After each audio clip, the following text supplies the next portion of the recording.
Сәлем достар, сіздермен бірге Әйгерім. Бүгін сіздермен королевская ватрушка деп аталатын осындай керемет дәмді пирог жасайтын боламыз. Өте үрпілдек, ауызда еритін болып шығады. Міндетті түрде осы рецептпен жасап көріңіздер. Сіздерге 100% ұнайды. Және де каналға тіркеліп, лайк басуды ұмытпаңыздар.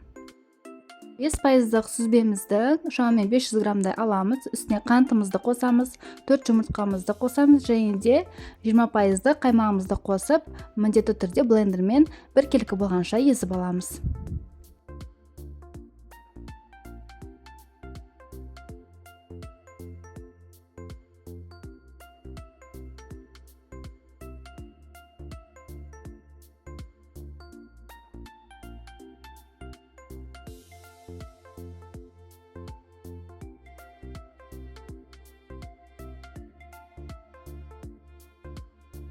Дайын болған массамызды бір шетке ысырып қоямыз. Енді ұнымызды алып, шамамен 300 граммдай және де үстіне қопсытқышымызды, тұзымызды салып араластырамыз да, салқын сары майымызды қосып, қолымызбен араластырып, үгітіп шығамыз. Орысша айтқанда біз кружка жасап шығуымыз қажет.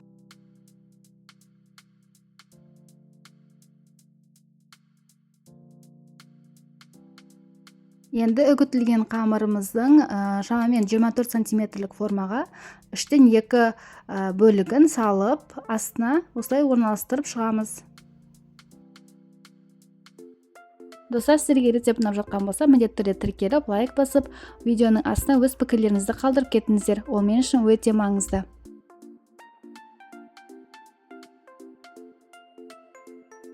Енді үстен салмамызды құямыз. Осы кезде міндетті түрде духовкаларыңызды 180 градусқа қыздырып қойыңыздар. Үстін осындай жаңағы жидектермен әсемдеп шықсаңыздар болады.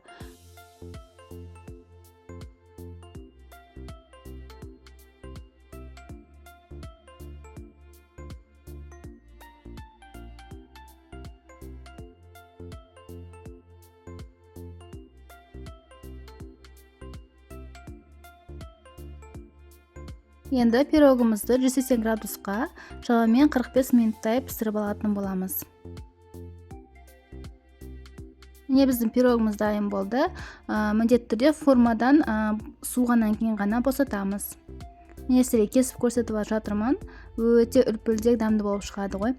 Міндетті түрде жасап көріңіздер. Сіздерге 100% ұнайды.